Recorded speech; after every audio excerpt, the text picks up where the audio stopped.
this vision, a people-friendly, humane vision of the city. So I think if there's one thing we can do right now is to indeed pay tribute to her memory, which is still fresh. She was killed a little over a year ago. I think what you've done, Arif Saab, is given us a picture of cumulative distress in South Asia, from a very humane standpoint of looking at the interests of the 40% of the population that is in the cities, the bulk of them poor. With that, let me start with the first question and then we'll open up the floor. How much of this, your experience of Karachi, Arif,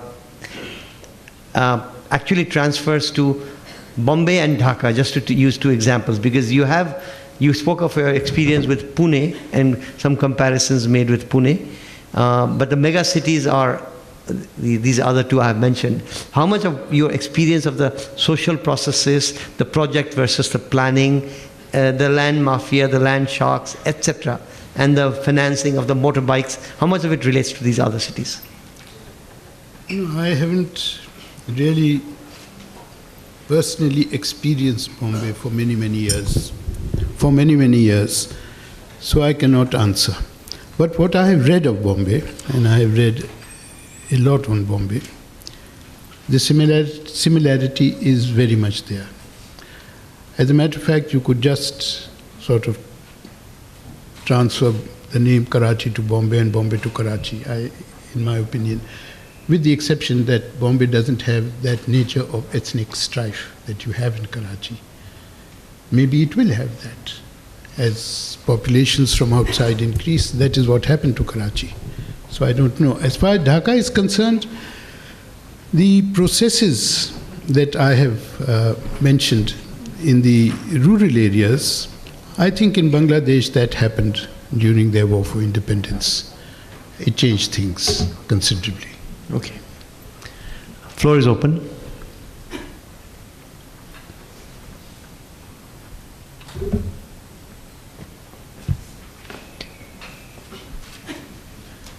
Over there. Yes, please. Is there a mic? Yes, please.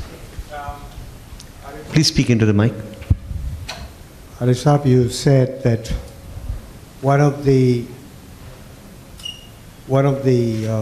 essential steps that would need to be taken to correct the tendencies of the new liberal city development is demonetizing land. If indeed the forces are so aligned that this is unlikely, perhaps in your life and even in mine, what can we do in the face of that? Would you introduce yourself, please, sir? I'm Ashok Lal, architect here in Delhi. No, I tend to agree with you. There are two ways to approach this. One is to keep striving for a new vision, but at the same time to oppose inappropriate land use changes. I think we have managed to do that in Karachi, although maybe not in the other cities. Our government had decided to sell 14 kilometers of coastline to Dubai developers for $150 billion US. Huge projects. There was an active movement against it. And the importance of that movement was that everybody supported that movement, from the fishing cooperatives right up to the elites of the city. So that was shelved. It didn't happen.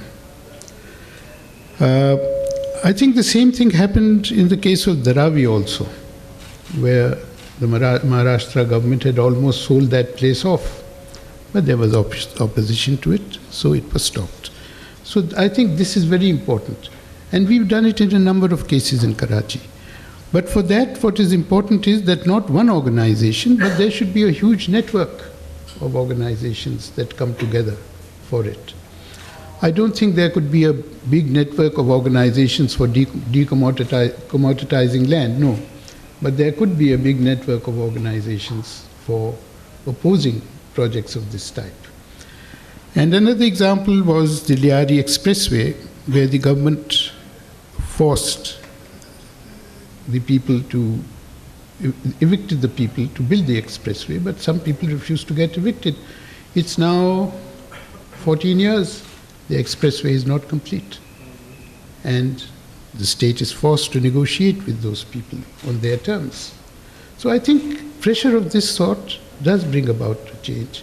And because of the Liari Expressway experience, 2 new projects in Karachi which were built. Over there the government offered the people, although they were trespassers as far as the government was concerned, offered the people the market price of the land on which they were sitting, although it didn't belong to them. And the people accepted this. So I think it's very much a matter of getting together to struggle against it. Decommoditize doesn't really mean complete decommoditization, but I think the old paradigm of the sanctity of a land use plan, I think that is something that one could fight for. Thank you. Please. Yes, over here in the front. इधर पहले और उसके बाद पीछे. Professor Hasan, should I introduce myself? Yes, my please. name is Ashish Ganju. I'm an architect working in Delhi on the urban fringe, by and large. I thank you for a very thought-provoking, very sensitive lecture, really. You've talked about a major tragedy, as it were, but you've talked the human dimension, which makes us actually see the tragedy as theatre, as poetry, so that we can tolerate it, because we do tolerate it. And I would, therefore, the thought that came to my mind from, and also what Ashok had mentioned, and the kind of thought process that you're now pursuing, you mentioned, that planning perhaps has more to do with making collectives again, rather than making land as the defining feature. You see, land throughout civilization has produced, it's the one thing which has made us less human all throughout history. The moment we start possessing land, private property, has been it's the sword which cuts through our humanity. And although we need swords very much, but nevertheless, I believe that there is a time, I'm asking you this also, because one can state one's beliefs, but that's not much use. But have you also, in your very interesting experiences, and you have actually, haven't you? Because one cannot work with the poor without this incredible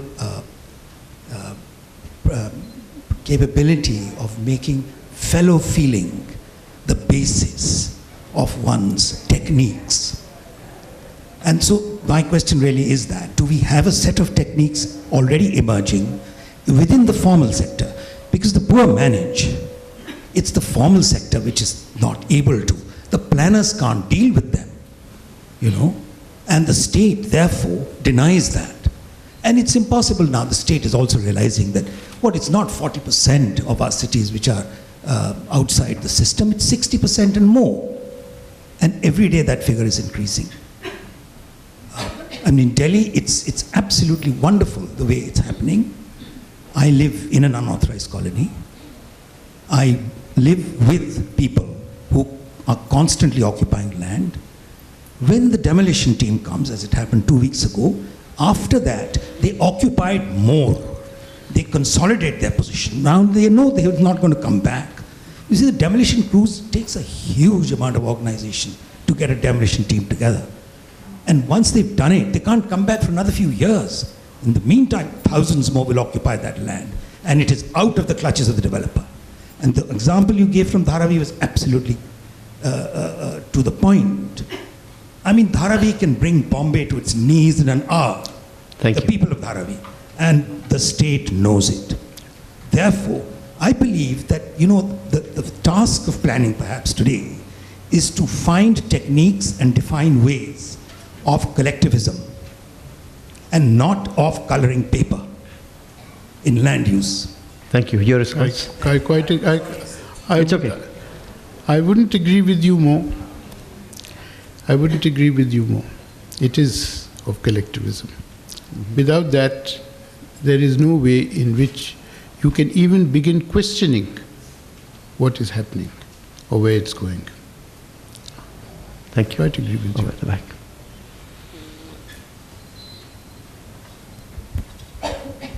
Hi, I'm Mahima. I'm a research scholar in political science. I have 3 questions. One is, we talked about urban fringe, the poor urban fringe coming up due to resettlement and movement of people from the center to the periphery. But on the other hand, we also have seen the emergence of areas such as Gurgaon, where the urban middle class have moved. The middle class and the urban elites are moving towards. And while the decadal population growth rate of Delhi was 20%, in the same decade, Gurgaon's population growth rate was more than 70%. You have 3 questions, so you better move on. So about What is the question on that part? How to conceptualize these emerging peri-urban areas within a single framework. Second thing I wanted to ask was, in India we have seen how DD appropriated land in Delhi and how there was Urban Land Ceiling Act also. Was there such a parallel in Pakistan or in Karachi? And the third point was about what you said in the end about architects taking up the responsibility. By that I was reminded of the social impact assessment which against which there's been a backlash, which is a part of the recent Land Acquisition Act. So can architects play a role in the social impact assessment and pushing it forward? Thank you. I'll try and respond briefly.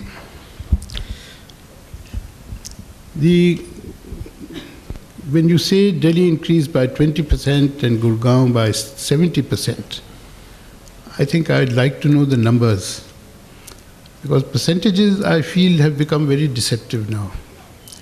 Numbers are more important than the percentages of increase.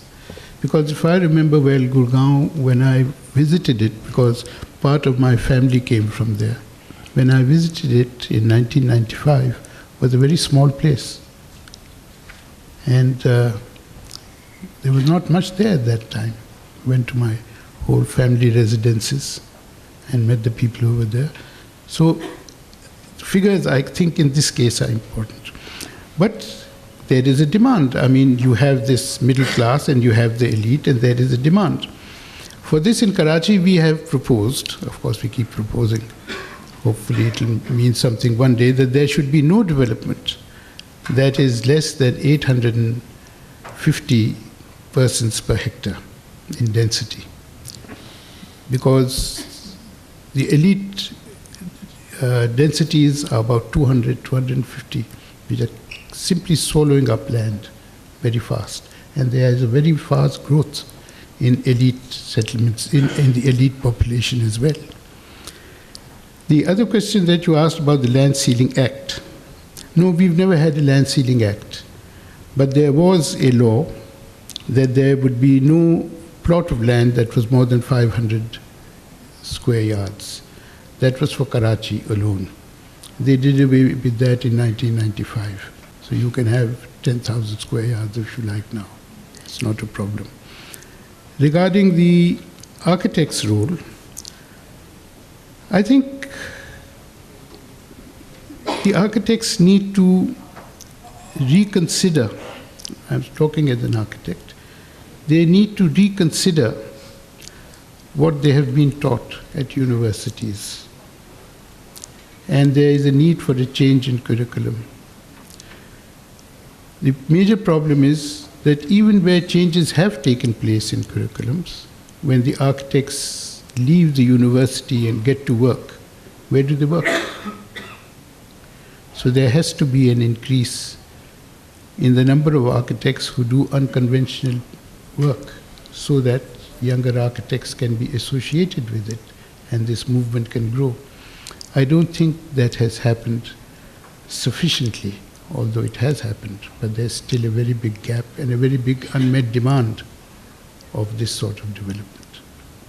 We will not go beyond another 10 minutes at the maximum. Any other comments, questions from the audience? Yes, please. Over there. Please speak into the mic. And introduce yourself, please. Yeah, I'm Pratish Raj. I'm a third year architecture student from Sushant. My question to sir is, as said, God lies in details. What details in policy should government frame or amend to at least retard the speed of consumption, or even considering land as a commodity? How to, stop people from, as policy makers, what should they do? What should be their part? Well, policy makers, in my experience, I'll say the wrong thing now, but that's how it is. In my experience, it was easier to work with bureaucrats than it is with elected local government. The reason being, the elected bureaucrats had a system, and they have a personal evaluation after every year. The politician's evaluation is, what has he built in 4 years? I think it's a very, very different sort of thing. So I feel that local government is fine, but between the local government and the people, you need to have either very strong institutions of participatory democracy, or you need a bureaucracy that functions strictly on rules, regulations, and procedures. And the politician does not have the power to override those rules, regulations, and procedures. This is what I've learnt through the change of governance system from the old system to local government in Pakistan. I sense there's a kind of a despair, in me at least, because the gentleman also asked the question, what are the ways out of it, what are the details, and what we can do is we can talk about understanding the problem, but the forces seem to be so large that we're fighting all over. One thing that they keep saying about Karachi, resilience. There's so much resilience. I hate that word, resilience. I wish there was no resilience whatsoever. And I think a time will come when there will be no resilience, and there will have to be equal negotiations. Right now, the negotiations are very unequal. But when's that? Okay, I'll stop using the term resilience myself. I use it a lot. But beyond that, when will that happen? And do we go? How much worse will it have to be before it gets better? Who is going to organize it? Who's going to lead it? I can't say about the rest of the other countries, not even about the other cities, I can't say, because they are very different from Karachi, other Pakistani cities. Okay. I think Karachi, we've already reached a stage where the state cannot manage the fringe in any sense of the word. And we have reached a stage where everybody talks about some drastic steps being taken to rectify the situation. By whom? We don't know as yet by whom, but I think it'll have to be done. We didn't think like this 15 years ago, but now you talk to any Karachiite because of the situation that you have. And the sort of anger and the sort of movements against the situation, I think the movements are important.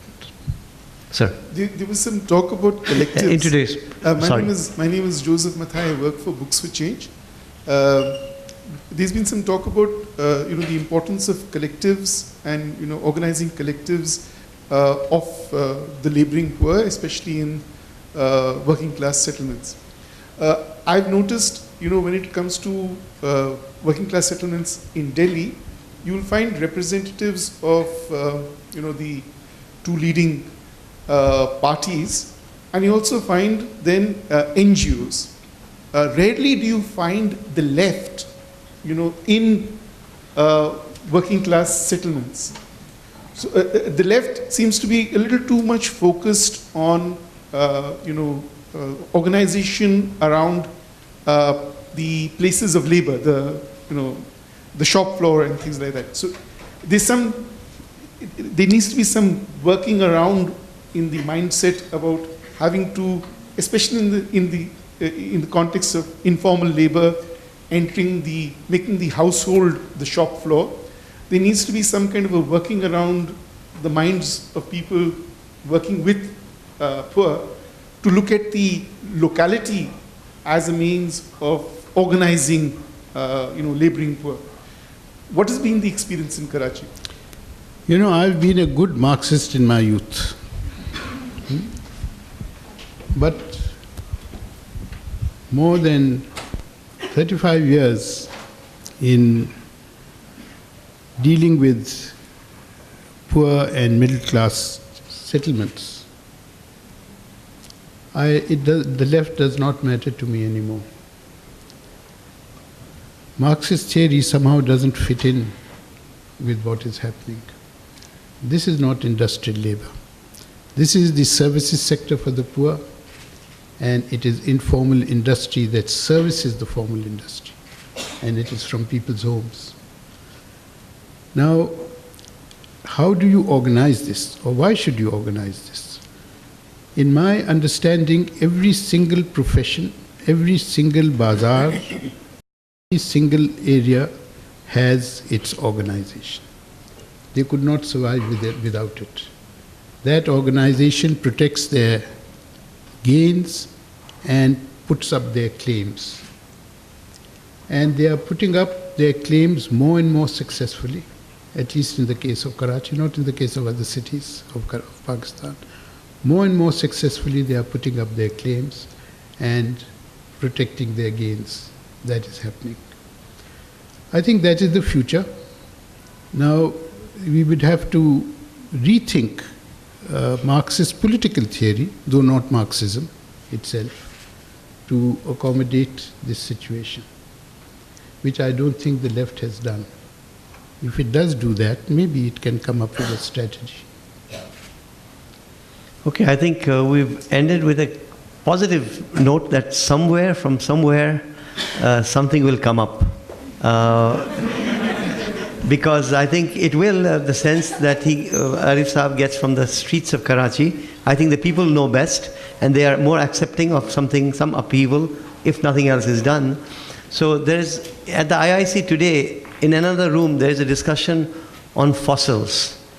And I can suggest that there seems to be a fossilization in the departments, in the forces that work with urbanization, mainly because they don't seem to consider the distress among those pushed to the fringe. And also, actually, while we're talking urbanization, let us also think of the rural spaces that are emptying, and also such changes happening there with so little study. And while speaking of the urban spaces, Arif Saab actually told us a lot about the rural spaces, not only of Pakistan, Sindh, but also a large part of South Asia where we can correlate. I'd like to suggest to you how happy and proud we are at an organization from Kathmandu was able to bring a humanitarian and an expert and a planner and a teacher from Karachi to New Delhi. But the message that he brings to us, the study, the data that he brings forth, is not going to be limited in this room. We suggest to all of you who are here, thank you for your participation, to take these views and these ideas further, that we need a discussion and debate. And all of you, from what I see in the audience, are those that can take these ideas of Arif Saab, chew over them, disagree, agree, and take them further. And I think that is how we will be then true to that huge population that is in distress as we speak. I want to really thank the audience for such a fine discussion that we had after such a fine lecture. My job just briefly to thank the team from Himal, from Kathmandu, led by Honorita Majumdar, some of you friends here as well, and from the India International Center, Lalswam Lialing Tochwang, also known as Tete, has been supportive since the beginning to make this happen. And we all stuck together even at a point where all seemed lost and the visa was not coming. Visa arrived, you were here, we managed this presentation. Thank you for being here, and thank you, Arif Sahab. Thank you very much. On behalf of Himal, and this is the last point I will make, may I gift you with the last 4 issues of our bookazine.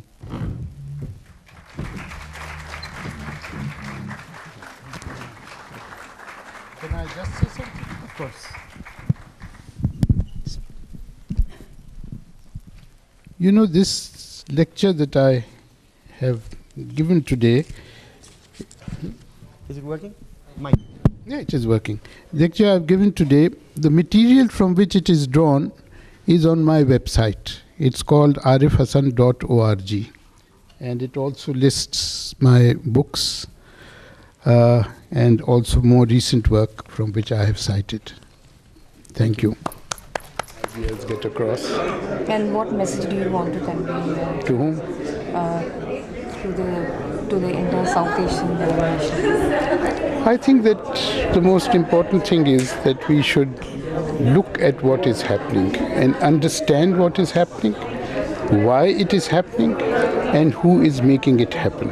I think that analysis is necessary before any policy decisions can be appropriate. I don't think we have that understanding. Thank you. Thank you.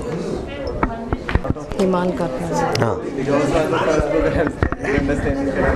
Talk to you or to the camera? To the camera. Or to I'll talk to you. Okay? like, sir, can you tell us what is the contribution of Himal in conducting this kind of forum, and what message do you want to convey to the South Asian countries, especially Afghanistan, Nepal, all the developing nations? Yes.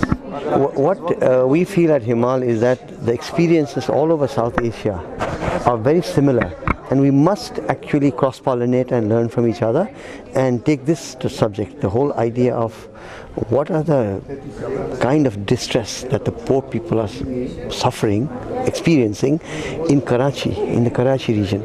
That has absolute mirror images of that kind of distress in Mumbai, in Dhaka, now in Kathmandu, and it'll happen in Kabul. There's mega cities that are not caring for the poor. And this is a common problem all over South Asia, but we tend to look at it by nation state. And it doesn't do when you have to deal with issues that involve large numbers of people in distress. So that's why we thought Arif Hasan Sahab is a world expert on a subject such as the mega cities of South Asia. So he has to be brought to New Delhi, but not only to New Delhi, but his message must go all over. That's the idea. And what message do you want to convey to Nepal? To Nepal, like in terms of urbanization and the issues? Nepal, Kathmandu Valley is actually the fastest growing urban space in South Asia right now. It's still small in comparison to Delhi and Karachi and Mumbai, certainly, but the pace of growth is very fast, and it's the same issue, the poor being pushed to the fringe and a kind of a corporate agenda and land mafia moving in at the center, and the attempts to build what is called world-class cities. Kathmandu is suffering the same kind of malaise. So we must try to stop ourselves in Kathmandu as well and not go the way other cities are going. But it's a tough haul, looks like. Thank you, sir. Bye.